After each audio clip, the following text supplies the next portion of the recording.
Apa yang menjadi motivasi Bapak dalam mengambil langkah yang mulia ini untuk mendirikan SMA Unggul Binakasi Nusantara? Karena kami sangat sadar kalau kami mulai membangun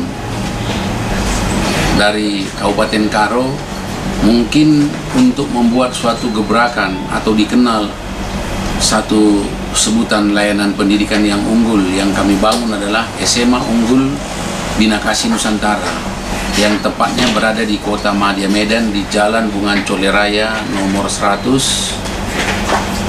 Padang Bulan Medan.